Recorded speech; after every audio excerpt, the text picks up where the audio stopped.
Hello friends, welcome to the channel quick book learner. I am Sakshi और जो हम पढ़ने वाले हैं वो मध्य एमपीजी के पढ़ेंगे, जिसमें हम मध्य प्रदेश का भूगोल पढ़ रहे हैं और टॉपिक जो है वो है मध्य प्रदेश की मिट्टियाँ। तो सबसे पहले हम बात करते हैं मध्य प्रदेश की मिट्टियों के बारे में। तो मध्य प्रदेश की जो मिट्टी है वो कितने तरह की है? काली मिट्टी, लाल पीली मिट्टी, मिश्रित मिट्टी, जलोढ़ मिट्टी और लेटराइट मिट्टी। मध्य प्रदेश की मिट्टियों को कितने भागों में बांटा गया है? 5 भागों में बांटा गया है। कौन कौन सी? तो काली मिट्टी है, लाल पीली मिट्टी है, मिश्रित मिट्टी है, जलोढ़ मिट्टी है और कौन सी मिट्टी है? लैटराइट मिट्टी है। काली मिट्टी को पुनः 3 भागों में विभाजित किया गया है, गहरी काली, साधारण काली और छिछली काली। तो हमने देखा कि मध्य प्रदेश की मिट्टियों को 5 भागों में विभाजित किया गया है, काली मिट्टी, लाल पीली मिट्टी, मिश्रित मिट्टी, जलोढ़ मिट्टी और लैटराइट मिट्टी में। काली मिट्टी को क्या किया गया है? दोबारा से डिवाइड किया गया है, गहरी काली में, साधारण काली में और छिछली काली मिट्टी में। इसके बाद हम बात करते हैं, अगर हम यहाँ पर मध्य प्रदेश का मैप देखते हैं तो हम यहाँ पर देख सकते हैं कि जो हमारा यहाँ ये जो हम ऊपर वाला उत्तर का क्षेत्र देखते हैं, उत्तर के क्षेत्र में हमें कौन सी मिट्टी देखने को मिल रही है? जलोढ़ कछारी मिट्टी देखने को मिल रही है। और यहाँ अगर हम पूर्व दिशा में देख रहे हैं तो हमें कैसी मिट्टी देखने को मिल रही है? मिश्रित मिट्टी देखने को मिल रही है। कैसी मिट्टी देखने को मिल रही है? मिश्रित मिट्टी। यहाँ पर अगर हम पश्चिम वाला भाग, ये जो मालवा का पठार वाला भाग है, वहाँ पे हमें कैसी मिट्टी देखने को मिल रही है? गहरी काली मिट्टी देखने को मिल रही है। और अगर हम यहाँ मालवा के पठार के थोड़ा नीचे देखते हैं तो हमें कैसी मिट्टी देखने को मिल रही है? साधारण काली मिट्टी। और उसके दक्षिण में देखते हैं तो छिछली काली मिट्टी। यहाँ पर अगर हम देखें तो लेटराइट मिट्टी देखने को मिल रही है। और ये वाले भाग में, जो ये पूर्वी भाग है, यहाँ पर हमको कहाँ कौन सी मिट्टी देखने को मिल रही है? लाल पीली मिट्टी देखने को मिल रही है। तो इस तरीके से मध्य प्रदेश को हमने 5 भागों में क्या किया है? विभाजित किया गया है मिट्टी के आधार पर। यहाँ पर जलोढ़ मिट्टी मिल रही है, ये मिश्रित मिट्टी का हिस्सा। यहाँ पर लाल पीली मिट्टी, यहाँ पर लेटराइट मिट्टी। और इस तरीके से यहाँ पर जो ये वाला हिस्सा है, वहाँ पे कौन सी मिट्टी देखने को मिल रही है? काली मिट्टी देखने को मिल रही है। इसके बाद हम सबसे पहले बात करते हैं काली मिट्टी के बारे में। तो काली मिट्टी का निर्माण कैसे होता है? बेसाल्ट चट्टानों के अपरदन से क्या होता है? काली मिट्टी का निर्माण होता है। तो बेसाल्ट चट्टानों के अपरदन से क्या होता है? काली मिट्टी का क्या होता है? निर्माण होता है। काली मिट्टी को अन्य नामों से जाना जाता है, रेगुर मिट्टी, कपासी मिट्टी और चेरनोजम के नाम से भी जाना जाता है। तो ध्यान रखना, बाकी सब तो हमें पता है, रेगुर मिट्टी और कपासी मिट्टी जो है ये क्या होती है? काली मिट्टी होती है। और चेरनोजम भी किस मिट्टी को कहा जाता है? काली मिट्टी को ही कहते हैं। क्षेत्रफल की बात करें तो सर्वाधिक क्षेत्रफल में लगभग 47% भाग में कौन सी मिट्टी पाई जाती है? काली मिट्टी पाई जाती है। लगभग 47% भाग में कौन सी मिट्टी पाई जाती है? तो काली मिट्टी पाई जाती है। और फसल जो हमें सबसे ज्यादा देखने को मिलती है वो कपास, सोयाबीन और मूंगफली। कौन कौन सी फसल? कपास, सोयाबीन और मूंगफली। विस्तार जो हमें काली मिट्टी का देखने को मिलता है, ये मालवा का पठार और निमाड़ी क्षेत्र में। अभी हमने डायग्राम के थ्रू देखा था। तो अगर हम देखें तो ये वाला भाग, ये जो हमारा क्या है? मालवा का पठार और ये निमाड़ी क्षेत्र में हमें क्या देखने को मिलती है? काली मिट्टी देखने को मिलती है। इसके बाद हम बात करें अन्य विशेषताओं के बारे में। तो काली मिट्टी स्वयं जोत वाली होती है, मतलब सेल्फ प्लॉइंग मिट्टी होती है। काली मिट्टी का काला रंग टिटैनिफेरस मैग्नेटाइट के कारण होता है। तो हमें ध्यान रखना है इस चीज़ का कि जो काली मिट्टी है इसका काला रंग क्यों होता है? तो काली मिट्टी का जो काला रंग है ये टिटैनिफेरस मैग्नेटाइट के कारण होता है। किसके कारण होता है? टिटैनिफेरस मैग्नेटाइट के कारण होता है। काली मिट्टी में लोहे और चूने की प्रचुर मात्रा पाई जाती है। तो काली मिट्टी में काहे की मात्रा पाई जाती है? लोहे और चूने की प्रचुर मात्रा पाई जाती है। काली मिट्टी का वर्गीकरण, साधारण काली मिट्टी कहाँ पाई जाती है? तो निमाड़ क्षेत्र और उत्तरी मालवा में। गहरी काली मिट्टी कहाँ पाई जाती है? मालवा क्षेत्र में। और छिछली काली मिट्टी जो पाई जाती है वो कहाँ पे पाई जाती है? सतपुड़ा क्षेत्र में पाई जाती है। कहाँ पे पाई जाती है? सतपुड़ा क्षेत्र में पाई जाती है। इसके बाद अगर हम बात करें तो मृदाओं के अन्य नाम क्या क्या हैं? तो मृदाओं के अन्य नाम अगर हम देखते हैं तो हमें देखने को मिलेगा काली मृदा, जिसका अन्य नाम क्या है? रेगुर, कपासी और चेरनोजम है। काली मृदा को और किस नाम से जाना जाता है? रेगुर, कपासी और चेरनोजम। लाल पीली मृदा को किस नाम से जाना जाता है? तो चलका और डोरसा के नाम से जाना जाता है। किसके नाम से जाना जाता है? तो लाल पीली मृदा को किस नाम से जाना जाता है? लाल पीली मृदा को चलका और डोरसा के नाम से जाना जाता है।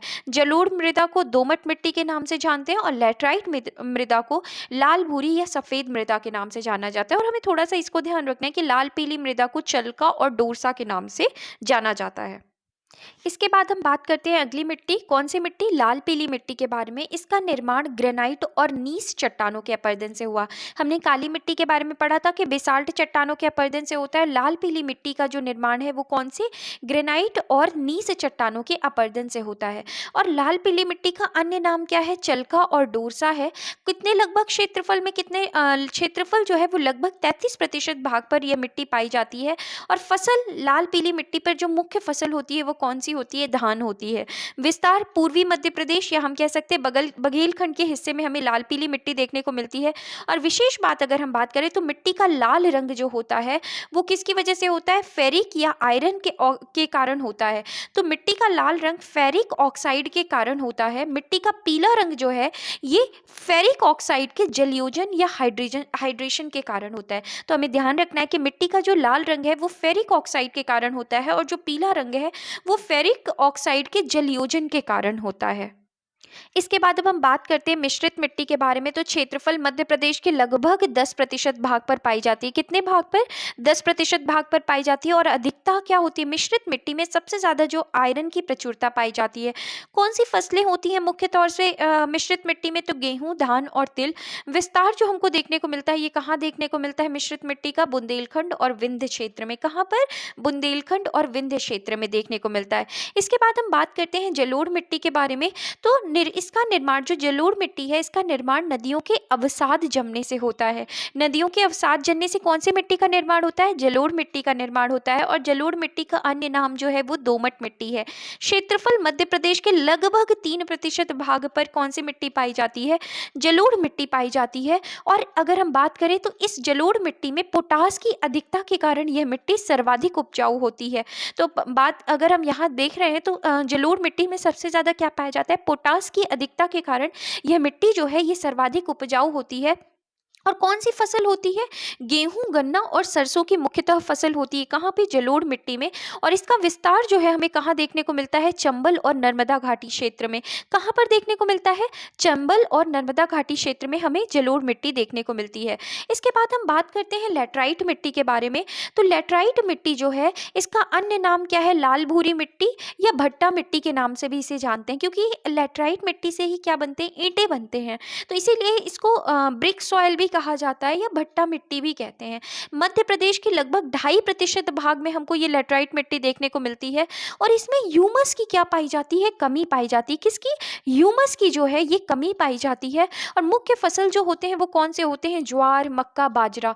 विस्तार हमें कहाँ देखने को मिलता है, सतपुड़ा, छिंदवाड़ा, बैतूल व मध्य भारत में हमें मंदसौर, नीमच और श्योपुर में लैटराइट मिट्टी देखने को मिलती है। कहाँ पर, सतपुड़ा क्षेत्र में, कहाँ पर, छिंदवाड़ा, बैतूल में। और मध्य भारत में मंदसौर, नीमच और श्योपुर में हमें लैटराइट मिट्टी देखने को मिलती है। विशेष बात यह है कि यह मिट्टी जो है ये सबसे कम उपजाऊ होती है। क्या होती है, सबसे कम उपजाऊ होती है। और अगर हम यहाँ देखें समाचार पन्नों से, तो मध्य प्रदेश आर्थिक समीक्षा 2022-23 भारत की कुल जैविक खेती में मध्य प्रदेश का योगदान जो है वो कितना है, 40% से अधिक है। मध्य प्रदेश आर्थिक समीक्षा 2022-23 भारत की कुल जैविक खेती में मध्य प्रदेश का योगदान जो है वो क्या है, 40% से क्या है, अधिक है। 40% से क्या है, अधिक है। इसके बाद हम बात करते हैं प्राकृतिक क्षेत्र में मृदा वितरण के बारे में बात करते हैं। तो प्राकृतिक क्षेत्र में मृदा का वितरण, मालवा के पठार में हमें कैसी मिट्टी देखने को मिलती है, गहरी काली मिट्टी देखने को मिलती है। बघेलखंड के पठार में हमें कैसी मिट्टी देखने को मिलती है, लाल पीली मिट्टी देखने को मिलती है। सतपुड़ा पठार में हमें कैसी मिट्टी देखने को मिलती है, छिछली काली मृदा देखने को मिलती है। निमाड़ क्षेत्र में साधारण काली मृदा देखने को मिलती है। और मध्य भारत पठार में कछारी और जलोढ़ मिट्टी हमें देखने को मिलती है। इसके बाद हम बात करते हैं मिट्टी में रंग के कारण के बारे में। तो काली मिट्टी का रंग काला क्यों होता है, टिटैनीफेरस मैग्नेटाइट के कारण। काली मिट्टी का रंग काला क्यों होता है, टिटैनीफेरस मैग्नेटाइट के कारण। लाल मिट्टी का रंग लाल क्यों होता है, फेरिस ऑक्साइड के कारण। और लैटराइट मिट्टी जो होती है वो भूरा सफेद रंग की क्यों होती है, केओलिन के कारण। किसके कारण, केओलिन के कारण जो लैटराइट मिट्टी है वो भूरी सफेद रंग की होती है। इसके बाद हम बात करते हैं फसलों के लिए उपयुक्त मृदा। तो कपास और मूंगफली के लिए जो सबसे उपयुक्त मृदा है वो कौन सी है, काली मिट्टी है। है। गेहूं और गन्ने के लिए कौन सी मृदा सबसे उपयुक्त है? सबसे उपयुक्त है जलोढ़ मृदा। चावल के लिए जो सबसे उपयुक्त है वो लाल पीली मिट्टी। मक्का और कॉफी के लिए कौन सी मिट्टी उपयुक्त है? लैटराइट मिट्टी। तो हमें ध्यान रखना है कि चावल के लिए लाल पीली मिट्टी, मक्का और कॉफी के लिए लैटराइट मिट्टी। इसके बाद हम देखते हैं अगला जो हेडिंग है, मिट्टी बचाओ आंदोलन। मिट्टी बचाओ आंदोलन की शुरुआत वर्ष 1977 में हुई थी। मिट्टी बचाओ आंदोलन की जो शुरुआत है वो कब हुई थी? वर्ष 1977 में हुई थी। यह आंदोलन मध्य प्रदेश में तवा बांध के कारण जल भराव और लवणता के खिलाफ शुरू किया गया था। तो मिट्टी बचाओ आंदोलन जो था ये मध्य प्रदेश में तवा बांध के कारण, कौन सी बांध के कारण? तवा बांध के कारण जल भराव और लवणता के खिलाफ क्या किया गया था? शुरू किया गया था मिट्टी बचाओ आंदोलन, जिसकी शुरुआत जो थी वो कब हुई थी? 1977 में हुई थी। इसके बाद अब हम बात करते हैं अवनालिका अपर्दन के बारे में। इस प्रकार के जिसको किस नाम से जाना जाता है? गली इरोजन के नाम से भी जाना जाता है। इस प्रकार के अपर्दन में मृदा में बड़ी व अधिक गहरी नालियां बन जाती हैं। इन खंडरों को बीहड़ कहा जाता है। तो अवनालिका अपर्दन में क्या होता है कि जैसा एक गली जैसा क्या बन जाता है? मार्ग बन जाता है, गड्ढा बन जाता है और मृदा में बड़ी व अधिक गहरी नालियां बन जाती हैं। इन खंडरों को क्या कहा जाता है? इन्हीं खंडरों को कहते हैं बीहड़। उदाहरण चंबल नदी के द्वारा अवनालिका अपर्दन देखने को मिलता है। तो ये तो कई बार ही हमने पढ़ लिया, अब तो हमें रट ही गया है कि चंबल नदी से ही क्या बनता है? चंबल नदी के द्वारा अवनालिका अपर्दन देखने को मिलता है। और मध्य प्रदेश में सर्वाधिक बीहड़ प्रभावित जिले जो हैं जहाँ से चंबल नदी बहेगी, तो मुरैना, भिंड और श्योपुर जो हैं ये सबसे ज़्यादा क्या है? मध्य प्रदेश के बीहड़ प्रभावित जिले हैं। इसके बाद हम बात करते हैं अम्लीय मृदा और क्षारीय मृदा के बारे में। अम्लीय मृदा किसे कहते हैं? अम्लीय मृदा वो मृदा है अधिक वर्षा के कारण मृदा की ऊपरी सतह से क्षारीय तत्व जैसे कैल्शियम, मैग्नीशियम आदि पानी में बह जाते हैं, जिसके परिणाम स्वरूप मृदा का पीएच मान 0.07 से क्या हो जाता है? कम हो जाता है। ऐसी मृदा को हम अम्लीय मृदा कहते हैं। ऐसी मृदा को हम क्या कहते हैं? अम्लीय मृदा कहते हैं। तो हमने कौन सी मृदा के बारे में पढ़ा? अम्लीय मृदा में पढ़ा अधिक वर्षा के कारण मृदा की ऊपरी सतह से क्षारीय तत्व जैसे कैल्शियम, मैग्नीशियम आदि पानी में क्या हो जाते हैं? बह जाते हैं, जिसके परिणाम स्वरूप मृदा का जो पीएच मान है वो क्या हो जाता है? 0.7 से क्या हो जाता है? 0.07 से कम हो जाता है। ऐसी मृदा को हम क्या कहते हैं? अम्लीय मृदा कहते हैं। कैसी मृदा कहते हैं? अम्लीय मृदा कहते हैं। अम्लीय मृदा में हाइड्रोजन आयनों की सांद्रता क्या हो जाती है? बढ़ जाती है। अम्लीय मृदा में के समाधान के लिए चूना का अधिक प्रयोग किया जाता है। तो अम्लीय मृदा में के समाधान के लिए किसका प्रयोग किया जाता है? चूना का अधिक प्रयोग किया जाता है। और हमें ध्यान रखना है कि अधिक वर्षा के कारण मृदा की ऊपरी सतह से जैसे क्षारीय तत्व जो होते हैं जैसे कैल्शियम, मैग्नीशियम, जब ये बह जाएंगे तो अब तो क्षारीय तत्व रह ही नहीं गए, तो एसिड की मात्रा जो होती है वो मृदा में क्या हो जाती है? वो ज़्यादा हो जाती है, क्योंकि क्षारीय तत्व कम हो जाते हैं और पीएच मान जो है वो 0.07 से क्या हो जाता है? कम हो जाता है। और ऐसी मृदा को हम क्या कहते हैं? अम्लीय मृदा कहते हैं। क्या कहते हैं? अम्लीय मृदा कहते हैं। और अम्लीय मृदा के समाधान के लिए क्या डाला जाता है? चूना का अधिक प्रयोग किया जाता है। अब हम बात करते हैं क्षारीय मृदा के बारे में। कम वर्षा के कारण क्षारीय तत्व जैसे कैल्शियम, मैग्नीशियम व सोडियम आदि घुलनशील होकर पानी के साथ नष्ट नहीं होते और ऊपरी सतह पर एकत्र हो जाते हैं। क्योंकि कम वर्षा हुई है तो क्षारीय तत्व जो हैं वो कैल्शियम, मैग्नीशियम, सोडियम घुलनशील होकर पानी के साथ नष्ट नहीं होते और ऊपरी सतह पर क्या हो जाते हैं? एकत्र हो जाते हैं, जिसके परिणाम स्वरूप मृदा का पीएच मान 0.07 से क्या हो जाता है? अधिक हो जाता है। और ऐसी मृदा को हम क्या कहते हैं? क्षारीय मृदा कहते हैं। कौन सी मृदा कहते हैं? क्षारीय मृदा कहते हैं। क्षारीय मृदा में OH निगेटिव आयनों की सांद्रता क्या होती है? बढ़ जाती है। तो OH निगेटिव आयनों की सांद्रता क्या हो जाती है? क्षारीय मृदा में बढ़ जाती है। और क्षारीय मृदा के समाधान के लिए जिप्सम व पायराइट का अधिक प्रयोग किया जाता है। किसका प्रयोग किया जाता है? क्षारीय मृदा के समाधान के लिए जिप्सम और पायराइट का अधिक प्रयोग किया जाता है। वहीं पे अम्लीय मृदा के समाधान के लिए चूना का अधिक क्या किया जाता है? प्रयोग किया जाता है। अब हम बात करते हैं मध्य प्रदेश में कृषि को लेकर के। तो अगर हम मध्य प्रदेश में कृषि को देखते हैं तो मध्य प्रदेश में कृषि पढ़ने के लिए हमें क्या देखना पड़ेगा? मध्य प्रदेश की मृदा देखनी पड़ेगी। मध्य प्रदेश में फसल के प्रकार देखने होंगे, कौन कौन सी प्रमुख फसल है, बागवानी फसलें कौन कौन सी हैं, सिंचाई साधन क्या है और अन्य कुछ क्षेत्रों को देखना पड़ेगा। तो मध्य प्रदेश में अगर हम मृदा को देखें तो हमने ऑलरेडी पढ़ा है कि मध्य प्रदेश में 5 तरह की मृदाएं पाई जाती हैं: काली, लाल पीली मिट्टी, मिश्रित मिट्टी, लेटेराइट मिट्टी और जलोढ़ मिट्टी। तो ये हमने मृदा के बारे में पढ़ा। अब हम पढ़ेंगे दूसरा जो है वो फसल के प्रकार। तो फसल के प्रकार में हम क्या पढ़ेंगे, खरीफ फसल के बारे में, रबी फसल के बारे में, जायद फसल के बारे में और अन्य देखेंगे। प्रमुख फसलें देखेंगे कौन कौन सी हैं मध्य प्रदेश की, गेहूं, चावल, मक्का, सोयाबीन और कपास। बागवानी फसलों में देखेंगे फल, सब्जियां और मसाले। सिंचाई साधन जो मध्य प्रदेश में कुएं हैं, नहरें हैं, तालाब हैं और अन्य हैं। और इसके बाद हम कुछ अन्य क्षेत्र देखेंगे, जैसे अनुसंधान केंद्र देखेंगे। अनुसंधान केंद्र के बाद हम एग्रो इकोनॉमिक जोन देखेंगे, AEZ जिसे कहते हैं। और उसके बाद फिर हम प्रमुख फसलों की किस्में देखेंगे। क्या देखेंगे, अनुसंधान केंद्र, AEZ देखेंगे और प्रमुख फसलों की क्या देखेंगे, किस्में देखेंगे। और इन टॉपिक्स को कंप्लीट करते हुए हम मध्य प्रदेश की कृषि को क्या करेंगे, पूरी तरीके से पढ़ लेंगे।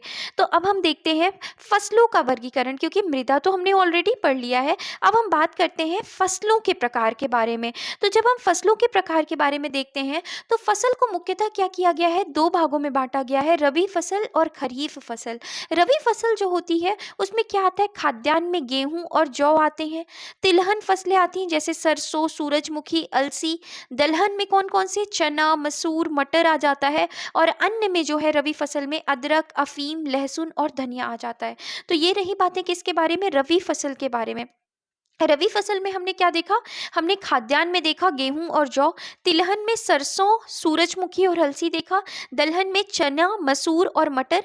अन्य में अदरक, अफीम, लहसुन और धनिया। इसके बाद खरीफ फसल में हम देखें अगर, खाद्यान्न में कौन कौन सी आ जाते हैं, चावल, ज्वार, मक्का और बाजरा। वहां पर हमने गेहूं और जौ देखा था रबी में। अगर हम खरीफ में देख रहे हैं तो चावल, ज्वार, मक्का और बाजरा।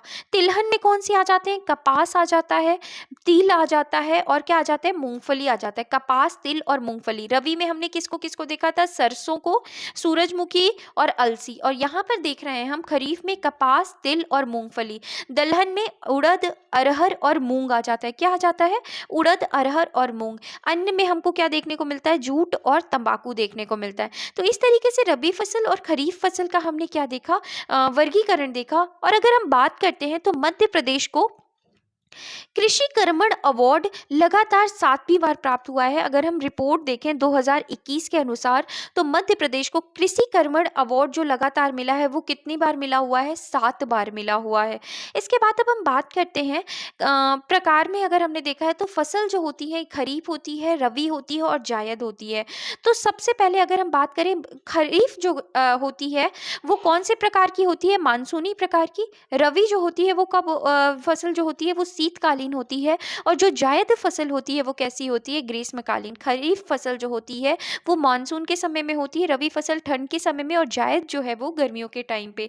बुआई जो होती है वो जून जुलाई के समय होती है खरीफ फसल की, रबी फसल की अक्टूबर नवंबर के टाइम पे और जायद फसल की जो होती है वो मार्च अप्रैल में। कटाई जो होती है वो खरीफ की कब होगी, सितंबर अक्टूबर में, और रबी की फरवरी मार्च में और जायद की मई और जून में। उदाहरण अगर हम खरीफ का देखें तो मक्का, धान, कपास, सोयाबीन, मूंग और तिल। रबी क्रॉप का अगर हम उदाहरण देखें तो गेहूं, सरसों, मटर और चना। और जायद फसल का अगर हम उदाहरण देखते हैं तो तरबूज, कद्दू और मूंग जो हैं ये क्या है, मुख्यतः ये खरीफ, रबी और जायद फसलों के क्या हैं, उदाहरण है। नोट अगर हम देखें तो मध्य प्रदेश की मृदा का विस्तृत अध्ययन हेतु पिछले अध्याय को पढ़ें, तो हमने ऑलरेडी मृदा को पढ़ लिया है। इसके बाद अब हम बात करते हैं अन्य फसलों के प्रकारों के बारे में। अन्य फसलों के प्रकारों में अगर हम देखें तो सबसे पहले हम बात करते हैं किस फसल के बारे में, रेशेदार फसल के बारे में बात करते हैं। तो रेशेदार फसलों में या फाइबर्स क्रॉप में क्या आ जाता है, जूट आ जाता है, कपास आ जाता है, पटसन आ जाता है और क्या आ जाता है, सनई आ जाता है। उद्दीपन फसलें या स्टिमुलेंट क्रॉप्स में कौन कौन से आ जाते हैं, उद्दीपन फसलों में कॉफ़ी, तंबाकू, चाय, गांजा, अफीम, भांग, ये सभी जो हैं ये कैसी फसलें होती हैं, स्टिमुलेंट क्रॉप्स होती हैं, उद्दीपन फसलें होती हैं जो जिनको लेने से क्या होता है, हमें एक एक्साइटमेंट देखने को मिलता है हमारे बॉडी में। तो ये जो होती हैं वो कैसी क्रॉप्स हैं, स्टिमुलेंट क्रॉप्स हैं या इन्हीं को उद्दीपन फसलें कहते हैं। इसके बाद चारा फसलें या जिन्हें फॉडर क्रॉप्स कहते हैं, उसमें कौन कौन सी आ जाती हैं, नेपियर, लेबिया, ज्वार, रिजिका, बरसीम और ल्यूसर्न। तो नेपियर, लेबिया, ज्वार, रिजिका, बरसीम और ल्यूसर्न ये कैसी फसलें हैं, चारा फसलें हैं, फॉडर क्रॉप्स हैं। इसके बाद रूट क्रॉप्स में जड़े फसलों में अगर हम देखें तो गाजर, मूली, चुकंदर और शकरकंद, ये कौन सी क्रॉप्स हैं? रूट क्रॉप्स हैं। हम अगर हम फसलों को देखें या हम सब्जियों को देखें, फलों को देखें, तो हम इनकी रूट्स को खाते हैं, हम इनकी जड़ों को खाते हैं। तो ये कैसी फसलें हैं? जड़े फसलें। इसके बाद तना फसलों में कौन आता है? आलू, अदरक, लहसुन, प्याज और हल्दी। ये जो है ये कौन सी क्रॉप्स है? स्टेम क्रॉप्स है। इसके बाद तिलहनी फसलों में अगर हम बात करें तो मूंगफली, अलसी, राई, कुसुम, सरसों, सूरजमुखी। दलहनी फसलों में पल्सेस क्रॉप्स में मटर, उड़द, मूंग, अरहर, मसूर, चना और बरबट। ये जो है ये कौन सी फसलें हैं? दलहनी फसलें हैं। नगद फसलों में कैश क्रॉप्स में कौन सी आ जाती हैं? गन्ना, तंबाकू, मूंगफली, चाय, कॉफी, कपास। ये कैसी फसलें हैं? नगद फसलें हैं, कैश क्रॉप्स हैं, कमर्शियल क्रॉप्स हैं। इसके बाद हम बात करते हैं खाद्यान्न फसलों के बारे में जिन्हें हम फूड ग्रेन क्रॉप्स कहते हैं। गेहूं, चावल और मक्का आ जाता है। और अगर हम बात करते हैं, यहाँ पे एक नोट दिया गया है कि फसल को क्या कहा जाता है? तो फसल को सियारी भी कहा जाता है। क्या कहा जाता है फसल को? तो फसल को सियारी भी कहा जाता है। ध्यान रखना है हमें कि फसल को क्या कहा जाता है? सियारी भी कहा जाता है। और अगर हम यहाँ देखें तो भारत में मध्य प्रदेश का फसल उत्पादन में स्थान आर्थिक सर्वेक्षण 2021-22 के अनुसार, तो अगर हम प्रथम मध्य प्रदेश में अगर हम देखें तो प्रथम स्थान किस किस का फसल का है? तो चना और कुल दलहन। चना और दलहन दोनों में ही मध्य प्रदेश का स्थान क्या है? प्रथम है। द्वितीय स्थान में कौन है? गेहूं, मक्का, सोयाबीन, सरसों, कुल खाद्यान्न और कुल तिलहन। गेहूं, मक्का, सोयाबीन, सरसों, कुल खाद्यान्न और कुल तिलहन, ये कौन सी रैंक में है? सेकंड रैंक में। एक नोट है कि केंद्रीय आर्थिक सर्वेक्षण के अनुसार सोयाबीन उत्पादन में मध्य प्रदेश का दूसरा स्थान है, जबकि मध्य प्रदेश आर्थिक सर्वेक्षण 2023-24 में सोयाबीन उत्पादन में क्या है? प्रथम स्थान है। सोयाबीन उत्पादन में क्या है? प्रथम स्थान है। तो केंद्रीय आर्थिक सर्वेक्षण के अनुसार सोयाबीन उत्पादन में मध्य प्रदेश का कौन सा स्थान है? तो मध्य प्रदेश का दूसरा स्थान है, जबकि मध्य प्रदेश का जो आर्थिक सर्वेक्षण 2023-24 आया था उसमें सोयाबीन उत्पादन में मध्य प्रदेश का कौन सा स्थान है? प्रथम स्थान है। अब हम बात करते हैं प्रमुख फसलों के वर्णन के बारे में। सबसे पहले हम किसके बारे में पढ़ेंगे? हम गेहूं के बारे में पढ़ेंगे। किसके बारे में पढ़ेंगे? गेहूं के बारे में पढ़ेंगे। और अगर हम देखें तो गेहूं जो है वो कौन से कुल से बिलोंग करता है? ग्रेमिनेसी से। ग्रेमिनेसी गेहूं जो है वो कौन से कुल का है? ग्रेमिनेसी कुल का। इसका वानस्पतिक नाम क्या है? तो ट्रिटिकम एस्टिवम जो है इसका क्या है? वानस्पतिक नाम है। गेहूं का वानस्पतिक नाम जो है वो क्या है? Triticum aestivum. कौन से कुल से है? ग्रेमिनेसी कुल से है। जलवायु, कौन सा जलवायु इसको चाहिए? समशीतोष्ण जलवायु, ना बहुत ठंडा ना ही बहुत गर्म। तो जलवायु कैसा चाहिए? समशीतोष्ण। औसत वर्षा जो है वो कितना? 100 सेंटीमीटर से कम। किस्में जो है इसकी जो गेहूं की किस्में हैं वो कौन कौन सी हैं? सरबती, राज, लोकमन, सुजाता, कल्याण सोना, मैक्रोनी गेहूं। तो ये जो है ये क्या है? गेहूं की क्या है? किस्में हैं। सरबती, राज, लोकमन, सुजाता, कल्याण सोना, मैक्रोनी गेहूं। ट्रिटिकल गेहूं, राई और गेहूं के संकर से वैज्ञानिकों द्वारा निर्माण किया गया है। ट्रिटिकल गेहूं जो है एक नाम है, ट्रिटिकल गेहूं, राई और गेहूं के संकर से वैज्ञानिकों द्वारा क्या किया गया है? निर्माण किया गया है। तो ये जो ट्रिटिकल गेहूं है, राई और गेहूं के जो संकर जो किस्म है उससे वैज्ञानिकों द्वारा क्या किया गया है? ट्रिटिकल गेहूं बनाया गया है। रोग जो ये गेहूं की फसल में जो रोग लगते हैं उनको क्या कहा जाता है? तो पहला है टुंडू और किट्टू रोग, जिसे रस्ट भी कहते हैं। अग्रणी गेहूं के उत्पादक जिले जो हैं, जो सबसे आगे हैं, वो कौन से हैं? होशंगाबाद, सीहोर और नरसिंहपुर। कौन से 3 जिले हैं? होशंगाबाद, सीहोर और नरसिंहपुर। तो हमने क्या क्या पढ़ा गेहूं के बारे में कि कौन से कुल से बिलोंग करता है? ग्रेमिनेसी। वानस्पतिक नाम क्या है? Triticum aestivum. जलवायु कैसी चाहिए? समशीतोष्ण। औसत वर्षा 100 सेंटीमीटर से कम। किस्में कौन सी हैं? सरबती, राज, लोकमन, सुजाता, कल्याण सोना, मैक्रोनी और मैक्रोनी गेहूं। ट्रिटिकल गेहूं, राई और गेहूं के संकर से वैज्ञानिकों द्वारा निर्माण किया गया है। रोग कौन से हैं? टुंडू और किटू रोग, रस्ट। और अग्रणी उत्पादक जिले जो हैं वो कौन से हैं? होशंगाबाद, सीहोर और नरसिंहपुर। इसके बाद अब हम बात करते हैं किसके बारे में? अगली फसल के बारे में, जिसका नाम क्या है? चावल। अगर हम चावल के बारे में देखें देखें तो कुल कौन सा है, ग्रेमिनेसी कुल है। चावल का भी कैसा कुल है, कौन सा कुल है, सेम ग्रेमिनेसी कुल है। वानस्पतिक नाम क्या है, तो ओराइजा सेटाइवा। ओराइजा सेटाइवा जो है वो चावल का क्या है, वानस्पतिक नाम है। इसको कैसी जलवायु चाहिए, तो उष्ण कटिबंधीय जलवायु चाहिए। कैसी चाहिए, गर्म जलवायु चाहिए, उष्ण कटिबंधीय जलवायु चाहिए। और औसत वर्षा जो है वो 100 सेंटीमीटर से अधिक होनी चाहिए। किस्में कौन सी हैं चावल की, तो चिन्नौर, रंजित सब एक, अमन, गोल्ड राइस, ये सब जो है ये चावल की क्या है, किस्में हैं। चिन्नौर, रंजित सब एक, अमन और गोल्डन राइस। और ये जो किस्में हैं या जो ये हैं हम देख रहे हैं, गोल्डन राइस जो है ये विटामिन ए का बहुत अच्छा क्या है, स्रोत है। इसके बाद हंसा, शुष्क सम्राट, काली मूछ, ये सभी क्या है, किस्में हैं। चावल की किस्मों में हमने क्या देखा, चिन्नौर, रंजित सब एक, अमन, गोल्डन राइस। गोल्डन राइस जो है वो विटामिन ए का अच्छा स्रोत माना जाता है। हंसा, शुष्क सम्राट, काली मूछ, ये सभी जो है ये चावल की क्या है, किस्में हैं। रोग कौन सा देखने को मिलता है हमें चावल में, तो अंगमारी या जिसे हम ब्लाइट भी कहते हैं और खैरा, ये दो रोग हमें किसमें देखने को मिलते हैं, चावल की फसल में। अग्रणी उत्पादक जिले जो है चावल के मामले में अगर हम देखें तो बालाघाट और हमें क्या देखने को मिलता है, सिवनी। गेहूं में हमने किसको देखा था, होशंगाबाद, सीहोर और नरसिंहपुर को देखा था। इसके बाद अगली हम फसल को देखते हैं, कौन सी है, मक्का है। कौन से कुल से आता है, तो ग्रेमिनेसी कुल है। वानस्पतिक नाम इसका क्या है, जियामेज है।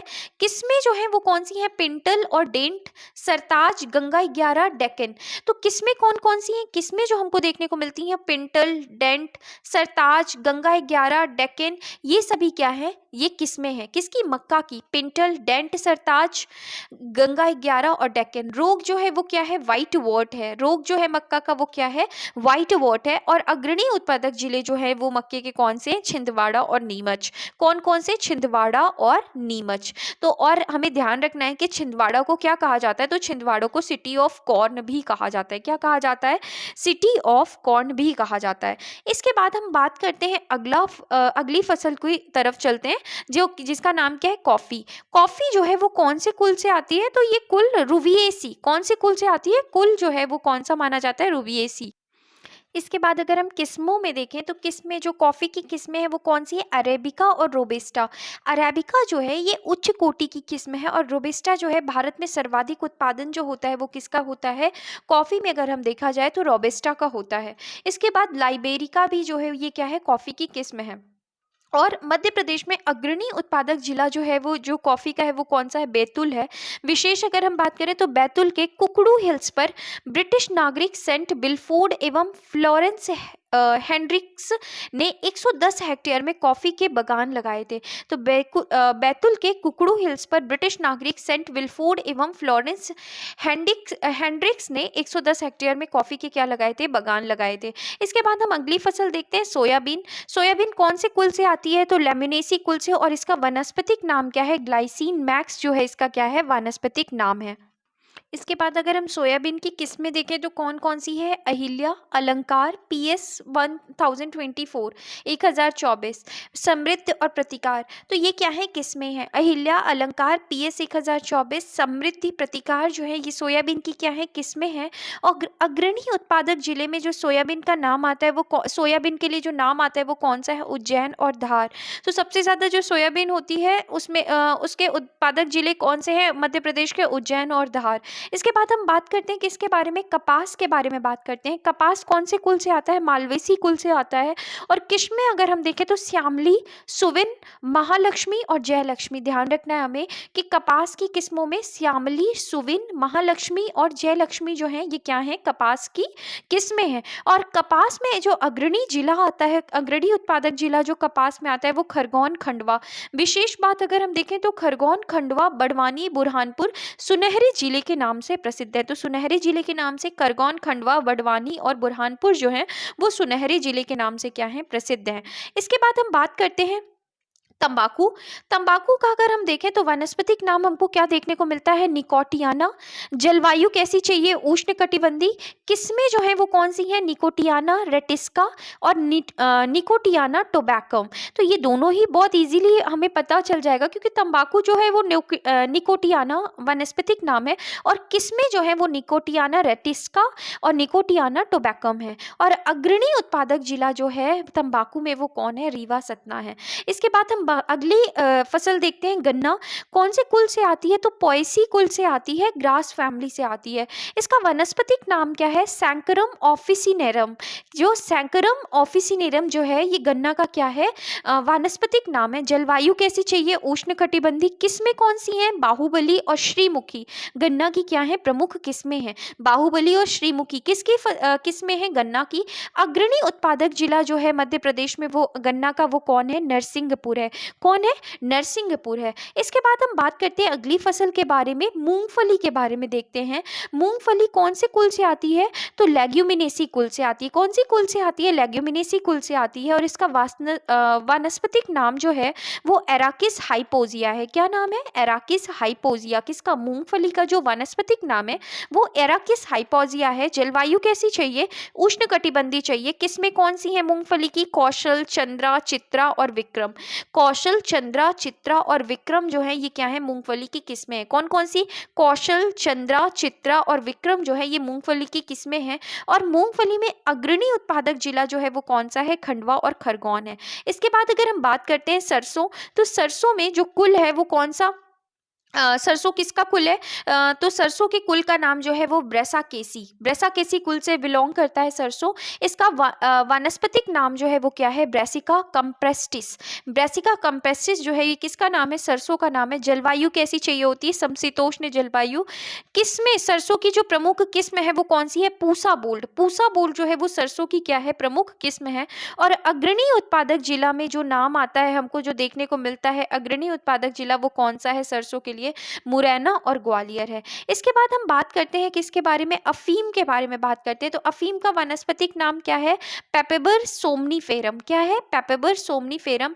और अग्रणी उत्पादक जिला जो है वो कौन सा है? मंदसौर और नीमच। कौन सा है? मंदसौर और नीमच। तो अफीम का वानस्पतिक नाम पेपेबर सेमनीफेरम, सोमनीफेरम। और अग्रणी उत्पादक जिले में जो अफीम के लिए जिसका नाम आता है जिस जिले का, वो मंदसौर और नीमच है।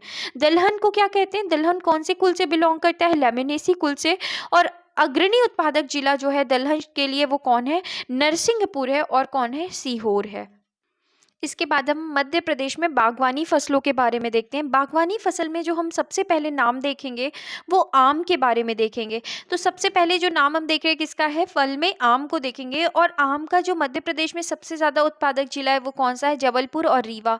विशेष अगर हम देखें तो नूरजहां मध्य प्रदेश के कट्ठीबाड़ा, अलीराजपुर और सुंदरजा मध्य प्रदेश के रीवा जिले में पाई जाने वाली आम की क्या है? प्रजातियां हैं। तो अगर हम आम के बारे में बात करें तो आम की दो प्रसिद्ध प्रजातियां हैं, नूरजहां और दूसरा कौन सा है? सुंदरजा आम। तो नूरजहां जो है वो मध्य प्रदेश के कट्ठीवाड़, अलीराजपुर जिले में, और सुंदरजा जो है वो मध्य प्रदेश के रीवा जिले में पाई जाने वाली आम की क्या है? प्रजातियां हैं। इसके बाद अब हम आंवला बात करते हैं। आंवला की उत्पादक जिला जो है वो कौन सा है? पन्ना है। आंवला को डॉक्टर प्लांट भी कहा जाता है। किस नाम से जाना जाता है? डॉक्टर प्लांट के नाम से जाना जाता है। वह मध्य प्रदेश का आंवला जिला पन्ना को कहा जाता है। तो मध्य प्रदेश का आंवला जिला किसे कहा जाता है? पन्ना को कहा जाता है। आंवला सबसे ज्यादा पन्ना में होता है। और अंगूर के बारे में नेक्स्ट अगर फल के बारे में देखें तो अंगूर रतलाम में उत्पादक जिला, सबसे ज्यादा उत्पादक जो है वो अंगूर का जो उत्पादन है वो कहाँ होता है? रतलाम में। अंगूर नगरी रतलाम को कहा जाता है। इसके बाद पपीता। पपीता जो है सबसे ज्यादा उत्पादन कहाँ होता है? धार और रतलाम में होता है। इसके बाद हम केला की बात करते हैं। तो केला का सबसे ज्यादा उत्पादन बुरहानपुर में। मध्य प्रदेश केला अनुसंधान केंद्र सुखपुरी बुरहानपुर में क्या है? प्रस्तावित है। अमरूद जो है सबसे ज्यादा कहाँ पे होता है? रीवा में होता है। ललित अमरूद की क्या है? प्रसिद्ध किस्म है। अब हम मध्य प्रदेश के सब्जी व मसाले उत्पादक जिले देखते हैं। तो सब्जी में अगर हम देखें तो आलू, आलू का सबसे ज़्यादा उत्पादन कहाँ होता है? इंदौर में। तो आलू में सबसे ज़्यादा उत्पादन कहाँ होता है? इंदौर में। प्याज का खंडवा में। प्याज का कहाँ होता है? खंडवा में। लहसुन का मंदसौर, लहसुन पार्क, मंदसौर में लहसुन पार्क भी क्या है? प्रस्तावित है।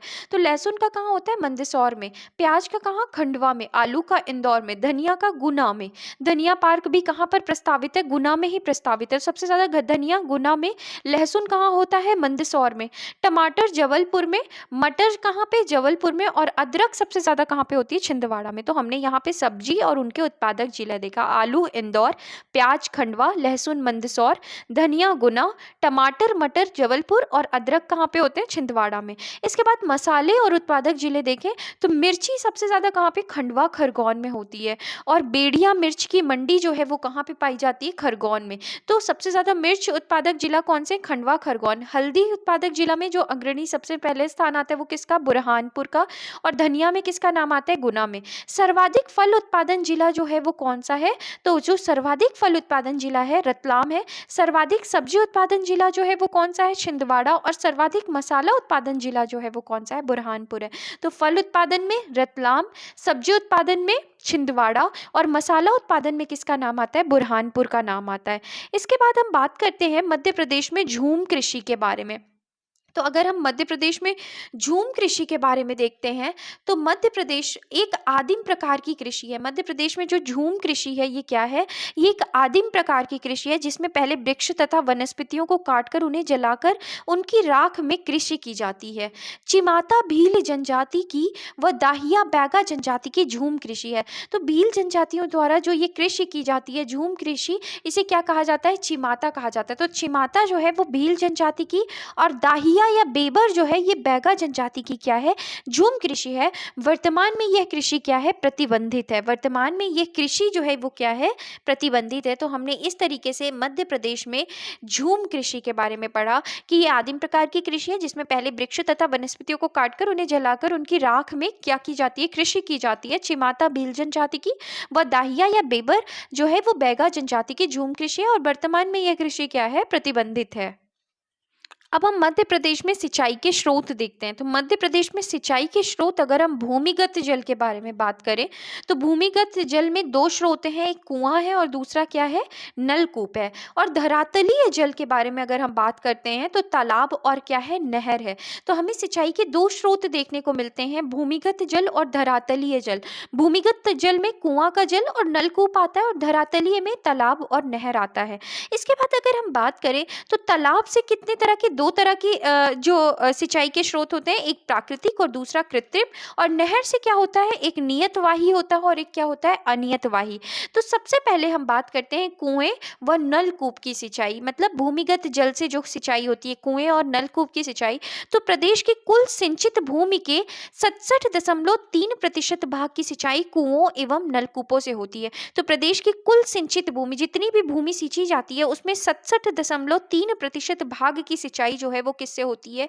कुओं और नलकूपों से होती है। वर्तमान में यह मध्य प्रदेश में सिंचाई के सर्वप्रमुख क्या है? साधन है। तो वर्तमान में कुएं और जो ये नलकूप है इससे सबसे ज्यादा सिंचाई होती है और मध्य प्रदेश के सिंचाई के ये क्या है? सर्वप्रमुख साधन है। कुएं एवं नलकूप से सर्वाधिक सिंचाई मालवा क्षेत्र में की जाती है। तो कुएं और नलकूप से जो सर्वाधिक सिंचाई है वो कहाँ की जाती है? मालवा क्षेत्र में की जाती है। इसके बाद अगर हम समाचार पन्नों से देखें तो मध्य प्रदेश बजट 2023 कृषि क्षेत्र में अगर हम देखें तो ऊर्जा सब्सिडी 13,000 करोड़। उद्देश्य क्या है? सिंचाई में विद्युत खपत के लिए सब्सिडी देना। तो ऊर्जा सब्सिडी कितनी दी गई है? 13,000 करोड़। उद्देश्य है कि सिंचाई में विद्युत खपत के लिए सब्सिडी देना। अगला है मुख्यमंत्री किसान कल्याण के लिए कितना लगाया गया? तो 3200 करोड़। उद्देश्य किसानों को सम्मान निधि के रूप में 4,000 रुपए प्रतिवर्ष की क्या करना? सहायता देना। तो मुख्यमंत्री किसान कल्याण योजना के तहत 3200 करोड़ रुपए रखा गया है बजट में और उद्देश्य है कि किसान को सम्मान निधि के रूप में 4,000 रुपए प्रतिवर्ष की आर्थिक सहायता। इसके बाद मुख्यमंत्री मिलेट मिशन है और उद्देश्य क्या है कि मोटे अनाज को बढ़ावा देने के लिए कौन सा मिशन चलाया गया है? मुख्यमंत्री मिलेट मिशन। इसके बाद नेक्स्ट पॉइंट अगर हम देखें तो इंदौर और उज्जैन जिले में शुद्ध सिंचित भूमि का क्रमशः 84.5% तथा 79.9% ट्यूबवेल से सींचा जाता है। तो इंदौर और उज्जैन जिले में अगर हम बात करते हैं तो जो सिंचाई होती है वो किससे होती है? तो जो सिंचाई होती है वो हमको किससे देखने को मिलती है? ट्यूबवेल से देखने को मिलती है। किससे देखने को मिलती है? ट्यूबवेल से देखने को मिलती है। राज्य में ट्यूबवेल की सर्वाधिक संख्या जो है वो हमको कहाँ देखने को मिलती है? उज्जैन जिले में। जबकि इंदौर जिले जिले का दूसरा स्थान है। तो राज्य में ट्यूबवेल की सर्वाधिक संख्या उज्जैन में और फिर उसके बाद हमको कहाँ देखने को मिलती है, इंदौर में। घनत्व की दृष्टि से इंदौर जिले में प्रति वर्ग किलोमीटर 23.8 क्या है, ट्यूबवेल है। तो घनत्व की दृष्टि से अगर हम देखें तो इंदौर जिले में प्रति वर्ग किलोमीटर 23.8 ट्यूबवेल है। कुओं से सर्वाधिक सिंचाई जो होती है वो कहाँ होती है, उत्तरी मालवा, या अगर हम जिले में देखें तो मंदसौर जिले में की जाती है। तो कुओं से सर्वाधिक सिंचाई कहाँ होती है, मंदसौर जिले में। इंदौर और उज्जैन की अगर हम बात करें तो ट्यूबवेल से सिंचाई होती है, और ट्यूबवेल में सर्वाधिक जो सिंचाई होती है वो कहाँ होती है, उज्जैन में, और उज्जैन के बाद अगर हम बात करते हैं तो इंदौर में। इसके बाद हमें अगला पॉइंट देखते हैं, तालाब से सिंचाई। तो तालाब से सिंचाई के बारे में अगर हम देखते हैं तो यहाँ अगर हम देखें तो मध्य प्रदेश में प्राकृतिक तथा कृत्रिम दोनों प्रकार के तालाबों का उपयोग सिंचाई कार्य में होता है। मध्य प्रदेश में कुल सिंचित भूमि के लगभग 2.7% भाग की सिंचाई जो है वो किसके द्वारा की जाती है, तालाब के द्वारा की जाती है। तो अगर हम यहाँ पर बात करें कि मध्य प्रदेश के कुल सिंचित भूमि के लगभग 2.7% भाग की सिंचाई जो है वो किससे की जाती है, तो तालाबों के द्वारा की जाती है। तालाबों द्वारा क्षेत्रफल की दृष्टि से सर्वाधिक सिंचाई जो है, तालाबों के द्वारा अगर हम बात करें तो क्षेत्रफल की दृष्टि से सर्वाधिक सिंचाई जो है वो कहाँ पे होती है, धार जिले में होती है। तालाबों के द्वारा क्षेत्रफल की दृष्टि से सर्वाधिक सिंचाई धार जिले में। तालाबों द्वारा क्षेत्रफल की दृष्टि से दूसरी सर्वाधिक सिंचाई अगर हम धार के बाद बात करते हैं तो कहाँ होती है, बालाघाट जिले में। और तालाबों द्वारा प्रतिशत की दृष्टि से अगर हम बात, हमने क्षेत्रफल की दृष्टि से देखा तो कहाँ पे हो रही है सबसे ज्यादा, तालाब से सिंचाई धार में, और धार के बाद बालाघाट में। और अगर हम प्रतिशत की दृष्टि से देखें तो सर्वाधिक सिंचाई कहाँ पे होती है, झाबुआ जिले में होती है, और उसके बाद जो होती है वो कहाँ पे होती है, बालाघाट जिले में होती है। तो हमें ध्यान रखना है कि तालाब से सिंचाई की अगर हम बात करें तो क्षेत्रफल की दृष्टि से अगर देखें तो धार, और उसके बाद कौन सा आ जाता है, जिला बालाघाट। और अगर हम प्रतिशत के से देख रहे हैं, दृष्टि से देख रहे हैं तो सर्वाधिक सिंचाई जो है वो झाबुआ जिला, और दूसरे नंबर पे जो आ जाता है वो क्या आ जाता है, बालाघाट जिला आ जाता है। इसके बाद हम बात करते हैं नहरों से सिंचाई के बारे में। मध्य प्रदेश में सिंचाई का दूसरा प्रमुख साधन है जिसके द्वारा 17.3% भूभाग पर सिंचाई होती है। नहरों द्वारा क्षेत्रफल और प्रतिशत की दृष्टि से सर्वाधिक सिंचाई जो है वो कहाँ होती है, दतिया जिले में होती है। कहाँ पर होती है, दतिया जिले में होती है। तो नहरों द्वारा क्षेत्रफल और प्रतिशत दोनों की दृष्टि से सर्वाधिक सिंचाई जो है वो दतिया जिले में होती है।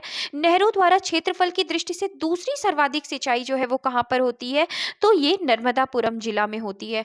नहरों को मुख्यतः दो भागों में बांटा गया है। नित्यवाही नहरें, ये कौन सी नहरें हैं, ये वर्ष भर प्रवाहित होने वाली नदियों से निकाली जाती हैं एवं सदैव जल से क्या होती हैं, ये भरी रहती हैं। तो सदैव जो है ये नहरें जो है, नित्यवाही नहरें जो हैं, ये जल से क्या रहती हैं, भरी रहती हैं। और सदैव ये कैसे वर्ष भर प्रवाहित होने वाली नदियों से निकाली जाती हैं और सदैव जल से क्या रहती हैं, भरी रहती हैं।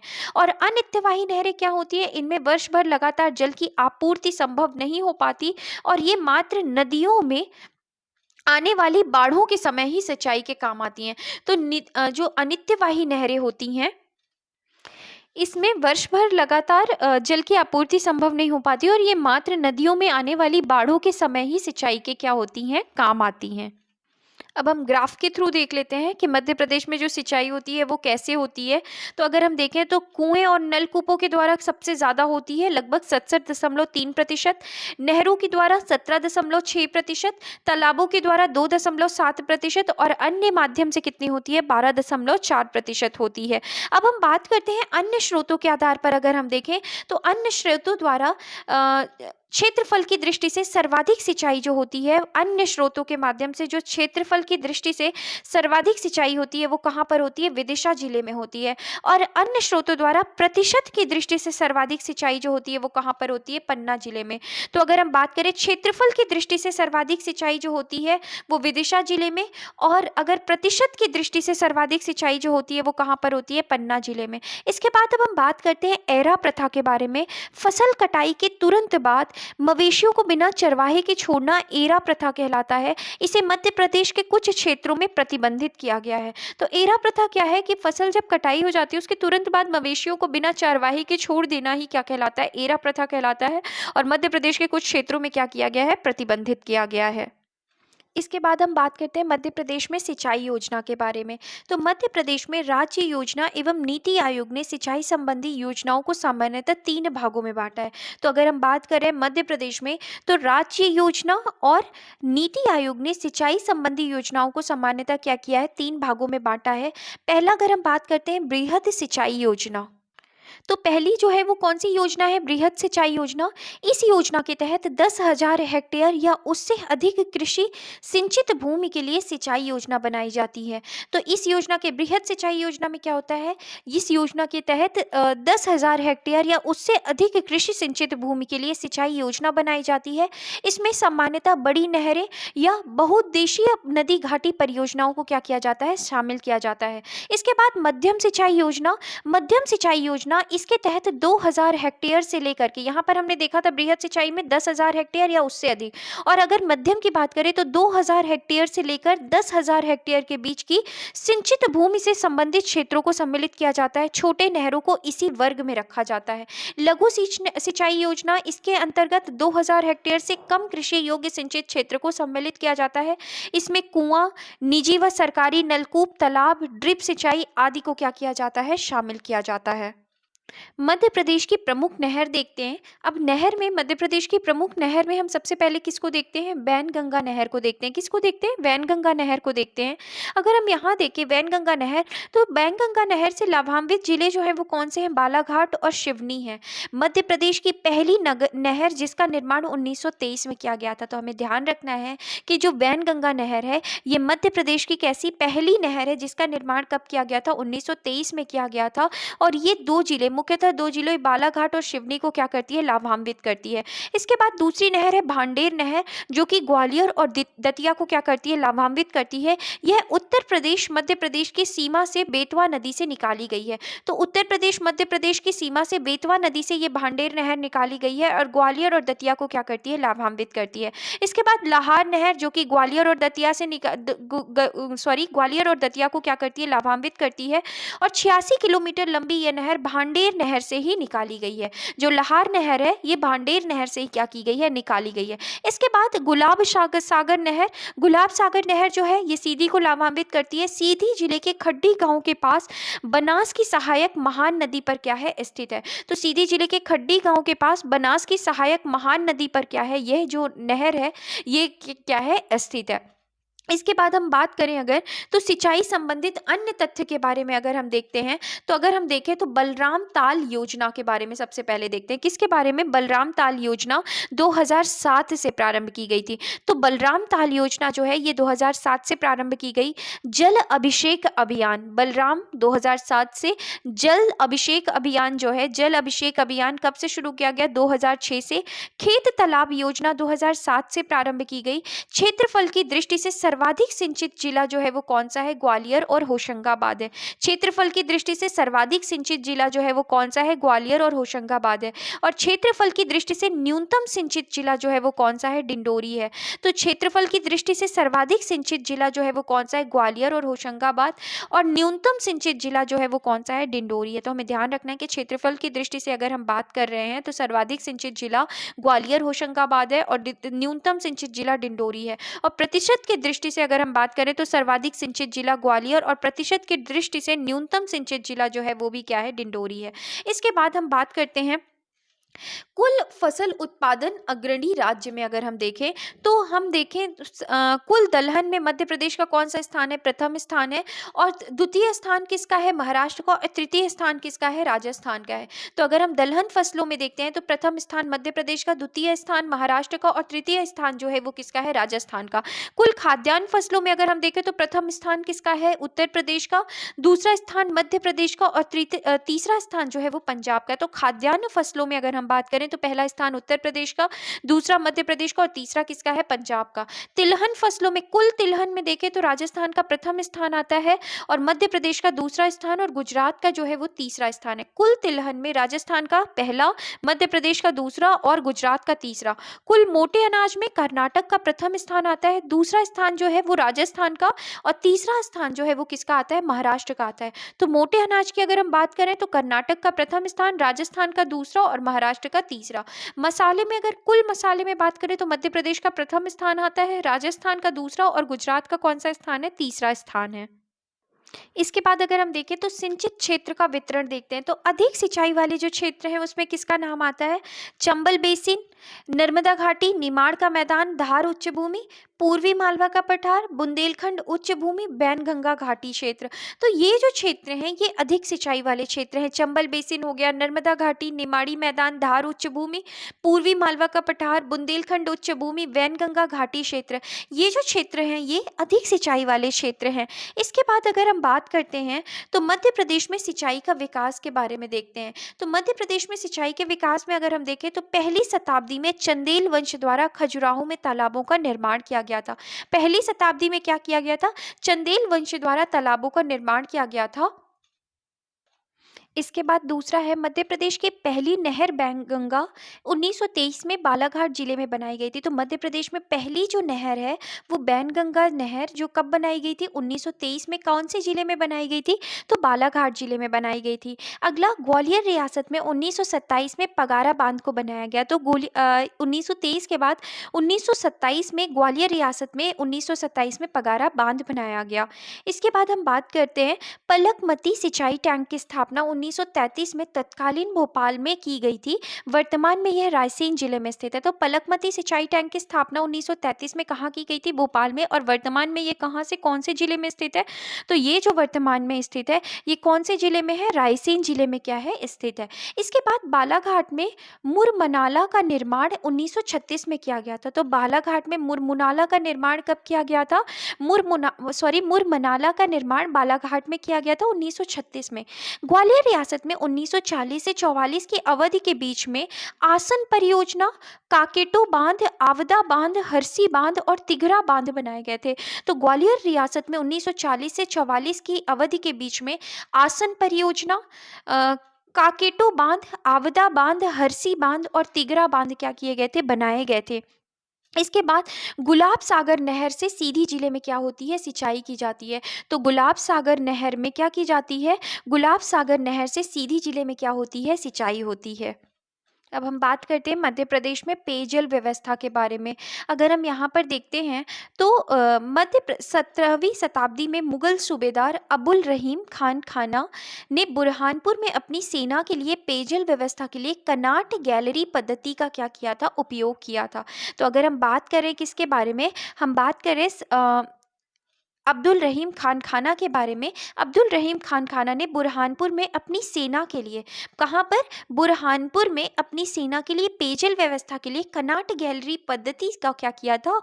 उपयोग किया था। इसके बाद अगर हम देखें तो 1860 में इंदौर में पेयजल आपूर्ति का कार्य प्रारंभ किया गया था। तो 1860 में इंदौर में पेयजल आपूर्ति का कार्य क्या किया गया था? पेयजल आपूर्ति का कार्य प्रारंभ किया गया 1860 में। कहाँ पे? इंदौर में। 1893-94 में इंदौर की पेयजल प्रदाय योजना को नगर पालिका इंदौर ने अपने अधीन ले लिया। तो 1893-94 में इंदौर की जो पेयजल प्रदाय योजना को नगर पालिका इंदौर ने क्या कर लिया? अपने अधीन ले लिया। वर्तमान इंदौर में चोरल परियोजना, सिरपुर तालाब और बिलावली तालाब से जल आपूर्ति की जाती है। तो ध्यान रखना है हमको कि वर्तमान इंदौर में चोरल परियोजना, सिरपुर तालाब और बिलावली तालाब से क्या की जाती है? जल आपूर्ति की जाती है। भोपाल में पेयजल की आपूर्ति नल जल योजना 1869 में प्रारंभ की गई थी। तो भोपाल में पेयजल की आपूर्ति नल जल योजना 1869 में प्रारंभ की गई थी। वर्तमान भोपाल में पेयजल की आपूर्ति कोलार परियोजना, नर्मदा वाटर और बड़ा तालाब से की जाती है। तो वर्तमान भोपाल में पेयजल की आपूर्ति जो है वो किससे की जाती है? तो वर्तमान भोपाल की हम बात करें, हमें ध्यान रखना है कोलार परियोजना, नर्मदा वाटर और बड़ा तालाब से की जाती है। 1883 में जबलपुर पेयजल आपूर्ति व्यवस्था प्रारंभ की गई थी। तो 1883 में जबलपुर पेयजल आपूर्ति व्यवस्था को क्या किया गया? प्रारंभ किया गया। और अगर हम देखें तो वर्तमान जबलपुर में बरगी परियोजना से पेयजल की क्या की जाती है? आपूर्ति की जाती है। तो ध्यान रखना है हमें कि 1833 में जबलपुर पेयजल आपूर्ति व्यवस्था को क्या किया गया? प्रारंभ किया गया। और वर्तमान जबलपुर में बरगी परियोजना से पेयजल की क्या की जाती है, आपूर्ति की जाती है। 1930 में मोती झील से ग्वालियर में नल जल योजना प्रारंभ की गई। तो इंदौर, इंदौर के बाद भोपाल और भोपाल के बाद ग्वालियर। 1930 में मोती झील से ग्वालियर में नल जल योजना क्या की गई, प्रारंभ की गई। वर्तमान ग्वालियर में तिगरा जलाशय से जल आपूर्ति की जाती है। 1911-12 में सागर के लाख बंजारा तालाब से पेयजल आपूर्ति प्रारंभ की गई। तो सागर के लाख बंजारा तालाब से पेयजल आपूर्ति क्या की गई, प्रारंभ की गई। बुरहानपुर जिले को प्रदेश के साथ देश के पहले हर घर जल जिला होने का क्या है, गौरव प्राप्त है। तो बुरहानपुर जिले को प्रदेश के साथ देश के पहले हर घर जल जिला होने का क्या प्राप्त है, इन्हें गौरव प्राप्त है। अब हम बात करते हैं केंद्रीय आर्थिक सर्वेक्षण 2022-23 के बारे में देखते हैं। तो हम बात किसके बारे में कर रहे हैं, केंद्रीय आर्थिक सर्वेक्षण 2022-23 के बारे में। अगर हम बात करें तो चावल में भारत में भारत में प्रथम स्थान कौन से राज्य को प्राप्त है, तो पश्चिम बंगाल, दूसरा उत्तर प्रदेश और तीसरा पंजाब। तो चावल में जो अग्रणी राज्य है वो कौन सा है, पश्चिम बंगाल, उसके बाद उत्तर प्रदेश और तीसरे नंबर पर जो है वो पंजाब है। गेहूं में उत्तर प्रदेश के बाद मध्य प्रदेश और फिर उसके बाद कौन है, पंजाब है।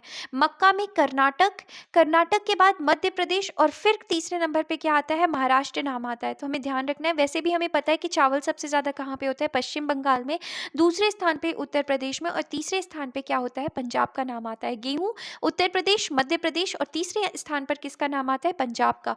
मक्का में पहला स्थान कर्नाटक को मिला है और दूसरा जो है वो किसका, कौन से राज्य का नाम आता है, हमारे मध्य प्रदेश का, और तीसरा जो है वो किसका नाम आता है, महाराष्ट्र का। चना की अगर हम बात करते हैं तो महाराष्ट्र के बाद जो है मध्य प्रदेश और मध्य प्रदेश के बाद राजस्थान का नाम आता है। तो चना उत्पादन में प्रथम राज्य जो है वो महाराष्ट्र और महाराष्ट्र के बाद दूसरे स्थान पर कौन आता है, मध्य प्रदेश, और तीसरे स्थान पर कौन आता है, राजस्थान। मूंगफली में प्रथम राज्य जो है वो कौन है, गुजरात, फिर उसके बाद राजस्थान और तीसरे नंबर पर जो आता है वो तमिलनाडु। तो गुजरात, राजस्थान और तमिलनाडु, ये कौन है, मूंगफली उत्पादन में जो शीर्ष में 3 राज्य आते हैं। तो प्रथम में गुजरात, दूसरे में स्थान पर राजस्थान और तीसरे स्थान पर तमिलनाडु। इसके बाद हम सरसों की बात करें तो सरसों सबसे ज्यादा कहाँ होता है, राजस्थान में, दूसरे नंबर पे मध्य प्रदेश में और तीसरे नंबर पे कहाँ पे होता है, हरियाणा में। तो हमने सरसों के बारे में बात की, राजस्थान, और दूसरे नंबर पे कौन है, हमारा मध्य प्रदेश। सोयाबीन में क्योंकि हम ये केंद्रीय आर्थिक सर्वेक्षण देख रहे हैं तो हमें सोयाबीन में प्रथम राज्य किसको दिया गया है, महाराष्ट्र को, और दूसरा राज्य जो बताया गया है उसको किसको बताया गया है, मध्य प्रदेश को, और तीसरा राजस्थान को। सूरजमुखी कर्नाटक को प्रथम स्थान दिया गया है, तेलंगाना को दूसरा, और तीसरा स्थान जो दिया गया है वो किसको दिया गया है, उड़ीसा को दिया गया है। किसको दिया गया है, उड़ीसा को दिया गया है। इसके बाद गन्ना में अगर हम देखें तो गन्ना उत्पादक राज्य में प्रथम स्थान उत्तर प्रदेश, दूसरा महाराष्ट्र और तीसरा जो है वो कर्नाटक का आता है। कपास में गुजरात, फिर उसके बाद महाराष्ट्र और तीसरा नाम जो आता है वो किसका आता है, तेलंगाना का। जूट में पश्चिम बंगाल के बाद असम और तीसरा स्थान जो राज्य में आता है वो बिहार का आता है। तंबाकू की बात करें तो गुजरात के बाद आंध्र प्रदेश और फिर जिस नाम आता है किसका आता है, कर्नाटक का। तो तंबाकू में गुजरात, आंध्र प्रदेश और कर्नाटक। जूट में प्रथम राज्य जो है पश्चिम बंगाल, असम और उसके बाद बिहार। कपास में गुजरात, महाराष्ट्र और तेलंगाना। तो इस तरीके से हमने देखा केंद्रीय आर्थिक सर्वेक्षण 2022-23 के अनुसार जो कौन से जो राज्य है वो किस फसल के लिए प्रथम स्थान, द्वितीय स्थान और तृतीय स्थान अंकित करता है। इसके बाद नोट है कि मध्य प्रदेश आर्थिक सर्वेक्षण 2022-23 के अनुसार सोयाबीन उत्पादन में मध्य प्रदेश का क्या है, प्रथम स्थान। तो जहां पर केंद्रीय आर्थिक सर्वेक्षण अगर हम देखें 22-23 के अनुसार सोयाबीन उत्पादन में मध्य प्रदेश को दूसरा स्थान दिया गया है, वहीं पे अगर हम मध्य प्रदेश आर्थिक सर्वेक्षण देखें 2022-23 के अनुसार सोयाबीन उत्पादन में मध्य प्रदेश का जो स्थान है वो कौन सा है, प्रथम है। इसके बाद अब हम बात करते हैं मध्य प्रदेश के प्रमुख कृषि संबंधित अनुसंधान केंद्र के बारे में। तो सबसे पहले हम देखते हैं मध्य प्रदेश आम अनुसंधान केंद्र कहाँ पर है, गोविंदगढ़, रीवा में है। मध्य प्रदेश में गेहूं अनुसंधान केंद्र पवारखेड़ा, होशंगाबाद में है। आम अनुसंधान केंद्र गोविंदगढ़, रीवा, गेहूं अनुसंधान केंद्र पवारखेड़ा, होशंगाबाद। अंतर्राष्ट्रीय मक्का व गेहूं अनुसंधान केंद्र कहाँ पर है, तो मक्का गेहूं अनुसंधान केंद्र जो है वो कहाँ पर है, खमरिया, जबलपुर में। ध्यान रखना है, गेहूं अनुसंधान केंद्र अगर आएगा तो पावरखेड़ा, होशंगाबाद, और अगर मक्का गेहूं आ रहा है तो खमरिया, या जबलपुर? मध्य प्रदेश वन अनुसंधान केंद्र कहाँ पर है? तो मध्य प्रदेश वन अनुसंधान केंद्र कहाँ पर है? जबलपुर है। मोस्टली हम गलती कर देते हैं, भोपाल लगा देते हैं। हमें ये चीज़ों को थोड़ा सा ध्यान देना है कि मध्य प्रदेश वन अनुसंधान केंद्र जो है वो कहाँ पर है? जबलपुर में है। कपास अनुसंधान केंद्र कहाँ पे है? खरगोन में है। मध्य प्रदेश में चावल या धान अनुसंधान केंद्र कहाँ पर है? बड़वानी में है। राष्ट्रीय सोयाबीन अनुसंधान केंद्र कहाँ पर है? इंदौर में है। और दलहन अनुसंधान केंद्र कहाँ प्रस्तावित है? अमलाहा सीहोर में। दलहन अनुसंधान केंद्र जो है अमलाहा सीहोर में प्रस्तावित है। मध्य प्रदेश कृषि अंतर्राष्ट्रीय रिसर्च सेंटर, मध्य प्रदेश कृषि अंतर्राष्ट्रीय रिसर्च सेंटर कहाँ पे बनाया जाएगा? अमलाहा सीहोर में। तो मध्य प्रदेश कृषि अंतर्राष्ट्रीय रिसर्च सेंटर जो है वो कहाँ है? अमलाहा सीहोर में। गन्ना अनुसंधान केंद्र कहाँ प्रस्तावित है? तो नरसिंहपुर में, गाडरवाड़ा नरसिंहपुर में।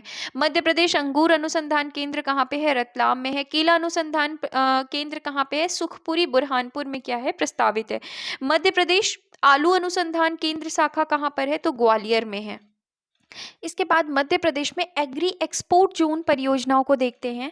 तो मध्य प्रदेश में एग्री एक्सपोर्ट जोन परियोजना को अगर हम देखें तो हम मध्य प्रदेश में वर्ष 2002 में एग्री एक्सपोर्ट जोन की क्या की गई? शुरुआत की गई। और कहाँ से की गई? इंदौर से की गई। तो मध्य प्रदेश में एग्री एक्सपोर्ट जोन परियोजना की शुरुआत हुई थी और कहाँ से हुई? इंदौर से हुई। इसके बाद अगर हम बात करते हैं तो AEZ परियोजना के में शामिल कृषि उत्पाद, तो AEZ परियोजना में शामिल कृषि उत्पाद में कौन सा आता है? आलू, प्याज और लहसुन। आलू, प्याज और लहसुन। संबंधित क्षेत्र जिले कौन कौन से हैं? इंदौर, खंडवा, नीमच और मंदसौर। तो AEZ परियोजना में जो अगर आलू, प्याज, लहसुन को क्या किया गया है? शामिल किया गया है। और इससे जुड़े संबंधित क्षेत्र कौन कौन से हैं? एक्सपोर्ट जोन कौन कौन से हैं? इंदौर, खंडवा, नीमच और मंदसौर। मसालों में जो एक्सपोर्ट जोन रखा गया है वो किसको रखा गया है? गुना, मंदसौर, उज्जैन और बुरहानपुर।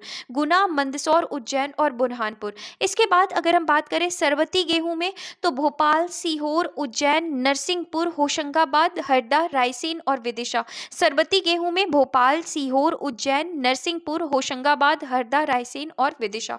मसूर चना में विदिशा, रायसेन और नरसिंहपुर। मसूर और चना में विदिशा, रायसेन और नरसिंहपुर। संतरा में छिंदवाड़ा, बैतूल और होशंगाबाद। तो अगर हम बात कर रहे हैं AEZ परियोजना के तहत कितने कृषि उत्पादों को रखा गया तो हमें ध्यान रखना है आलू, प्याज, लहसुन, मसाले, सरबती गेहूं, मसूर और चना, संतरा। संतरा के लिए कौन कौन से एक्सपोर्ट जोन रखे गए? छिंदवाड़ा, बैतूल, होशंगाबाद। मसूर चना के लिए विदिशा, रायसेन, नरसिंहपुर। सरबती गेहूं के लिए भोपाल, सीहोर, उज्जैन, नरसिंहपुर, होशंगाबाद, हरदा, रायसेन और विदिशा। आलू मसाले के लिए गुना, मंदसौर, उज्जैन, बुरहानपुर। आलू, प्याज और लहसुन के लिए इंदौर, खंडवा, नीमच और मंदसौर। इसके बाद हम प्रमुख फसलों की किस्में देखते हैं। तो गेहूं में जो प्रमुख किस्म आती है वो कौन कौन सी है? सरबती, लोकमन, सुजाता, कल्याण सोना, मैक्रोनी और ड्यूरम। गेहूं की जो किस्म है उसका नाम क्या है? सरबती, लोकमन, सुजाता, कल्याण सोना, मैक्रोनी और क्या है? ड्यूरम। ये सभी जो किस्में हैं वो किसकी हैं? गेहूं की हैं। धान की अगर हम किस्मों की बात करें तो मही सुगंधा, रंजित सब एक, स्वर्ण सब एक, संबा मसूरी, अमन, काली मूछ, चिन्नौर और शुष्क सम्राट। ये जो है ये किसकी है? ये धान की है। तो धान की प्रजाति कौन कौन सी है? मही सुगंधा, रंजती सब एक, स्वर्ण सब एक, संबा मसूरी, अमन, काली मूछ, चिन्नौर, शुष्क सम्राट। सोयाबीन की जो है वो कौन सी है? तो सोयाबीन की जो किस्में हैं वो कौन सी है? अहिल्या, अलंकार और प्रतिकार। चना की कौन सी है किस्म? वैभव, विशाल और राधे। चना की कौन सी है? चना की जो वैभव, विशाल और राधे, ये किसकी है किस्में? चना की किस्में हैं जिनका क्या नाम है? वैभव, विशाल और राधे। ज्वार फसल की जो प्रमुख किस्में हैं उनका नाम क्या है? ज्वार का है लवकुश और विदिशा 61। तो हमें ध्यान रखना है कि ज्वार का क्या है? लवकुश है और विदिशा 61 जो है ये किसकी किस्म है? ज्वार की। सरसों की किस्म की अगर हम बात करें तो वरुणा और पीतांबरी। सरसों की कौन सी है? वरुणा और पीतांबरी। मूंगफली की कौन सी है? तो मूंगफली की कौशल, चंद्रा और चित्रा। मूंगफली की क्या है? कौशल, चंद्रा और चित्रा है। मूंगफली की क्या है? कौशल, चंद्रा और चित्रा। इसके बाद कपास की अगर हम बात करें किस्मों के बारे में, तो श्यामली, सुविन, महालक्ष्मी और जयलक्ष्मी। श्यामली, सुविन, महालक्ष्मी, जयलक्ष्मी किसकी किस्में हैं? कपास की किस्में हैं। अरहर की किस्में कौन सी हैं? तो बहार, अमर, आजाद और पिपरिया। बहार, अमर, आजाद और पिपरिया किसकी हैं किस्में? अरहर की। मटर की कौन सी है? अपर्णा और प्रकाश। मटर की कौन सी किस्में हैं? अपर्णा और कौन सी है? प्रकाश है। रेशम की कौन सी है? टसर, इरी, मूंगा और ओक। रेशम की कौन सी है? टसर, इरी, मूंगा और ओक जो है वो किसकी है? रेशम की है। अमरूद की किस्म का क्या नाम है? तो ललित नाम है। आलू का कुफरी चिपसोना जो सर्वश्रेष्ठ प्रजाति मानी जाती है, तो आलू की किस्म का नाम क्या है? कुफरी चिपसोना। कुफरी बादशाह और कुफरी अशोका जो है ये तीनों ही किसकी हैं? किस्में? आलू की हैं। आंवला की कौन सी है? कंचन, प्रतापगढ़, बनारसी और कृष्णा। आंवला की जो किस्में हैं वो कौन सी हैं? कंचन, प्रतापगढ़, बनारसी और कृष्णा। आम की प्रजातियों में कौन कौन सी हैं? रत्ना, अल्फांसो और नीलम का संकरण है। तो ये एग्जाम में पूछ भी चुका है, एमपीपीसीएस 2020 में ये क्वेश्चन आया था। तो रत्ना जो है ये अल्फांसो और नीलम का संकरण है और ये किसकी किस्म है? आम की। नूरजहां, अलीराजपुर में हमें पता है कि नूरजहां जो है ये किस्म है आम की और सबसे ज़्यादा कहाँ पाई जाती है? अलीराजपुर में। सुंदरजा आम जो कि कहाँ पाए जाते हैं? रीवा में। गन्ना, जो गन्ना की किस्म कौन सी है? बाहुबली और श्रीमुखी जो है वो गन्ना की किस्में हैं। इसके बाद हम बात करते हैं मध्य प्रदेश में फसल क्षेत्र और कृषि जलवायु क्षेत्र के बारे में। तो अगर हम यहाँ पे देखते हैं तो ये वाला क्षेत्र जो हमको देखने को मिल रहा है ये कौन सा है? गेहूं ज्वार क्षेत्र है। ये वाला जो उत्तर में हमको देखने को मिल रहा है ये कौन सा क्षेत्र है? गेहूं ज्वार क्षेत्र है। इसके बाद ये वाला अगर हम बात करें मालवा के टाइम यहाँ पर देखें तो ये कौन सा है? गेहूं क्षेत्र है। और ये वाला क्षेत्र अगर हम देखते हैं तो ये ज्वार कपास क्षेत्र है जो एकदम पश्चिम में है। ये कौन सा क्षेत्र है? ज्वार कपास क्षेत्र है।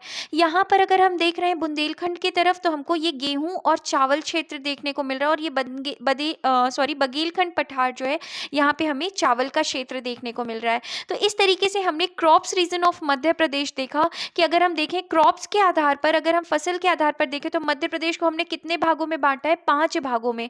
एक हम देखें गेहूं ज्वार क्षेत्र, गेहूं क्षेत्र, ज्वार कपास क्षेत्र, गेहूं चावल क्षेत्र और चावल क्षेत्र। अगर हम यहाँ देखें तो किसान कल्याण एवं कृषि विभाग द्वारा मध्य प्रदेश के फसल क्षेत्र को 5 भागों में क्या किया गया है? विभाजित किया गया है।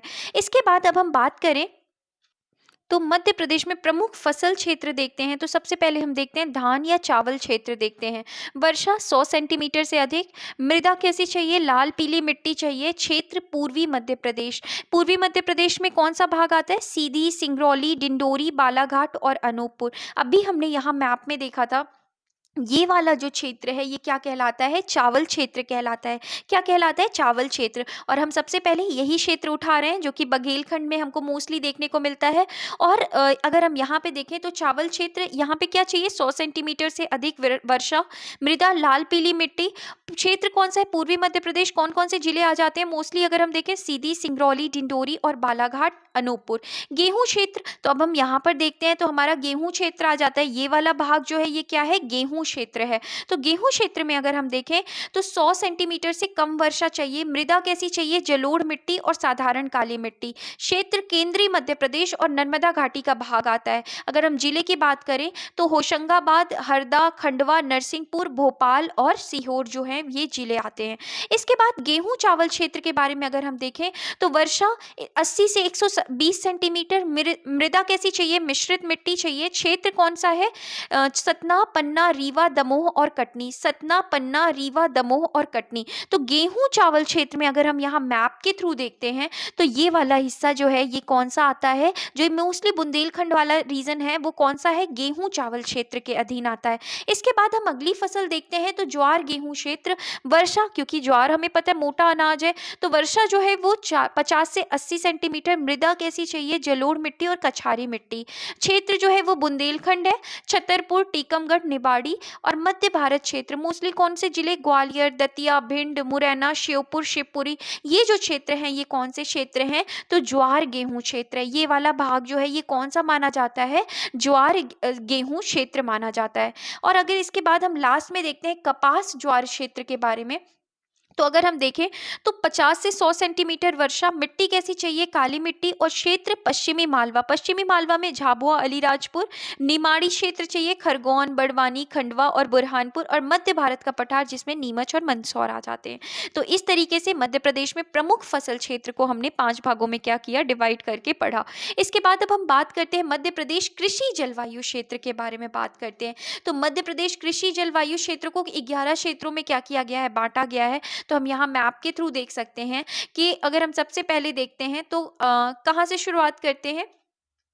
झाबुआ पहाड़ी मैदान क्षेत्र के बारे में देखते हैं। सबसे पहले यहाँ से शुरुआत करते हैं, या यहाँ से देखते हैं छत्तीसगढ़ मैदान से। छत्तीसगढ़ मैदान के बाद छत्तीसगढ़ का उत्तरी क्षेत्र, छत्तीसगढ़ के उत्तरी क्षेत्र के बाद कैमूर पहाड़ी व सतपुड़ा पहाड़ी। और इसके बाद हम बात करते हैं सतपुड़ा पठार। सतपुड़ा पठार के बाद मध्य नर्मदा घाटी। मध्य नर्मदा घाटी के बाद ये वाला क्षेत्र जो है ये विंध्य पर्वत क्षेत्र। इसके बाद बुंदेलखंड क्षेत्र, और बुंदेलखंड क्षेत्र के बाद निमाड़ का मैदान, मालवा का पठार, फिर उसके बाद ग्रिड क्षेत्र, और फिर यहाँ पे अगर हम देखें तो झाबुआ पहाड़ी मैदान। तो यहाँ पे अगर हम देखें तो मध्य प्रदेश की कृषि को जलवायु के आधार पर कितने क्षेत्र में बांटा गया है? 11 क्षेत्रों में क्या किया गया है? बांटा गया है। तो अगर हम यहाँ पर एक्सप्लेनेशन के थ्रू देखें तो मध्य प्रदेश को 11 कृषि जलवायु क्षेत्रों में क्या किया गया है? विभाजित किया गया है। मध्य प्रदेश को 11 कृषि जलवायु क्षेत्र में क्या किया गया है? विभाजित किया गया है।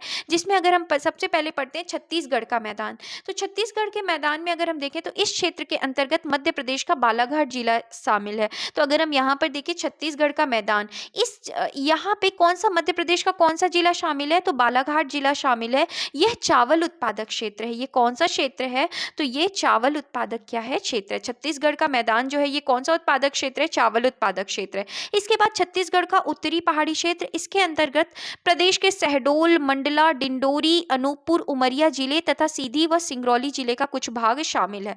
तो कौन कौन से जिले आ जाते हैं छत्तीसगढ़ के उत्तरी पहाड़ी क्षेत्र में? शहडोल, मंडला, डिंडोरी, अनूपपुर, उमरिया जिले तथा सीधी व सिंगरौली जिले का कुछ भाग शामिल है। इस क्षेत्र में चावल, सोयाबीन आदि फसलें उगाई जाती है। हम एक बार इसे मैप के थ्रू देख लेते हैं, हमें चीजें ज्यादा समझ में आएंगी। छत्तीसगढ़ के मैदान के जस्ट ऊपर आप देखेंगे आपको छत्तीसगढ़ का उत्तरी क्षेत्र देखने को मिलेगा। तो यहाँ पे कौन कौन से क्षेत्र? शहडोल हो गया, उमरिया हो गया, सीधी हो गया, सिंगरौली हो गया। तो ये जिले जो हैं वो क्या हैं? शामिल हैं। इसके बाद हम बात करते हैं कैमूर पठार तथा सतपुड़ा पहाड़ी क्षेत्र। इस क्षेत्र में रीवा, सतना, पन्ना, जबलपुर, सिवनी, कटनी व सीधी जिले शामिल हैं। यहाँ गेहूं व चावल जैसी फसलें उगाई जाती हैं। तो कैमूर पठार और सतपुड़ा पहाड़ी क्षेत्र में गेहूं और चावल जैसी फसलें उगाई जाती हैं। और कैमूर पठार, सतपुड़ा पहाड़ी क्षेत्र में कौन से जिले शामिल है? रीवा, सतना, पन्ना, जबलपुर, सिवनी, कटनी और सीधी जिले। तो यहाँ पे हम देख लेते हैं कैमूर पठार और सतपुड़ा पहाड़ी कहाँ पर है? तो ये वाला रीजन अगर आप देखेंगे तो ये वाले रीजन में हमको कैमूर पहाड़ और सतपुड़ा पहाड़ी देखने को मिलेगा। और कौन कौन से जिले हमने पढ़े हैं? तो यहाँ पर हमें रीवा, सतना, पन्ना, जबलपुर, सिवनी, कटनी और सीधी जिले क्या हैं? शामिल हैं। इसके बाद मध्य नर्मदा घाटी क्षेत्र, तो इसमें नरसिंहपुर जिला, होशंगाबाद पूर्ण रूप से तथा सीहोर व रायसेन जिले जो है अंशतः क्या है? शामिल है। तो मध्य नर्मदा घाटी क्षेत्र हम देख लेते हैं। यहाँ पर आप देखेंगे नर्मदा घाटी क्षेत्र, तो कौन कौन से जिले आ जाते हैं? हरदा आ जाता है, नर्मदापुरम आ जाता है, होशंगाबाद को ही नर्मदापुरम कहते हैं, नरसिंहपुर आ जाता है। तो नरसिंहपुर और होशंगाबाद पूर्ण रूप से, और सीहोर और रायसेन जिले जो हैं वो क्या हैं? अंशतः शामिल हैं। और यहाँ मध्य नर्मदा घाटी क्षेत्र में मुख्यतः जो ये कौन सा क्षेत्र है? गेहूं का क्षेत्र है। इसके बाद विंध्य पठार, इसके अंतर्गत भोपाल, सागर, दमोह, विदिशा जिले पूर्णतः तथा रायसेन, सीहोर और गुना जिले जो हैं अंशतः शामिल है। यह मुख्यतः गेहूं और चना का क्षेत्र है। तो विंध्य पठार अगर हम देखते हैं कौन सा? ये विंध्य पठार अगर आप देखेंगे तो विंध्य पठार में मोस्टली क्या आ जाता है? भोपाल, सीहोर। इसके बाद अगर हम बात करें तो गुना, रायसेन, सागर, दमोह, विदिशा जिले जो हैं ये पूर्णतः आ जाते हैं। और रायसेन, सीहोर, गुना जिले जो हैं वो अंशतः शामिल हैं। कहाँ पे? विंध्य पठार में। और ये जो क्षेत्र है मुख्यतः गेहूं और चने का क्या है? क्षेत्र है। इसके बाद हम बात करते हैं ग्रिड क्षेत्र के बारे में। हमने देखा था यहाँ पर ग्रिड क्षेत्र के बारे में। ग्रिड क्षेत्र में मोस्टली ग्वालियर, भिंड, मुरैना, श्योपुर, अशोकनगर जिले पूर्णतः तथा शिवपुरी व गुना जिले अंशतः शामिल हैं। यह मुख्यतः गेहूं, सरसों और ज्वार का क्या है? क्षेत्र है। बुंदेलखंड क्षेत्र, छतरपुर, दतिया, टीकमगढ़ जिले पूर्णतः, शिवपुरी जिला जो है वो अंशतः शामिल है। बुंदेलखंड क्षेत्र मुख्यतः ज्वार, तिल और गेहूं का क्षेत्र है। इसके बाद सतपुड़ा का पठार, बैतूल और छिंदवाड़ा जिले इसमें शामिल है। है ये मुख्यतः ज्वार, मक्का और गेहूं का क्या है, क्षेत्र है। मालवा का पठार मंदसौर, नीमच, रतलाम, उज्जैन, देवास, शाजापुर, आगर मालवा, राजगढ़ जिले पूर्णतः तथा धार व झाबुआ जिले अंशतः क्या है, शामिल है। कहाँ पे, मालवा के पठार में। और यह क्षेत्र मुख्यतः सोयाबीन के लिए क्या है, प्रसिद्ध है। इसके बाद हम बात करते हैं निमाड़ के क्षेत्र के बारे में। खंडवा, खरगोन, बुरहानपुर, बड़वानी और हरदा जिला पूर्णतः तथा धार जिला जो है अंशतः शामिल है। और यह क्षेत्र मुख्यतः कपास और मूंगफली उत्पादक क्षेत्र है। तो ध्यान रखना है, निमाड़ क्षेत्र जो है मुख्यतः कपास और मूंगफली क्या है, उत्पादक क्षेत्र है। झाबुआ पहाड़ी क्षेत्र, झाबुआ तथा धार जिले के कुछ क्षेत्र शामिल हैं। यह क्षेत्र मुख्यतः कपास और ज्वार उत्पादक क्षेत्र है। तो इस तरीके से हमने ये पूरा चैप्टर जो मध्य प्रदेश की कृषि से संबंधित था उसको पढ़ा। आई होप आपको ये सेशन अच्छा लगा हो। अगर पसंद आया तो प्लीज़ लाइक करें, शेयर करें और सब्सक्राइब करें। Thank you.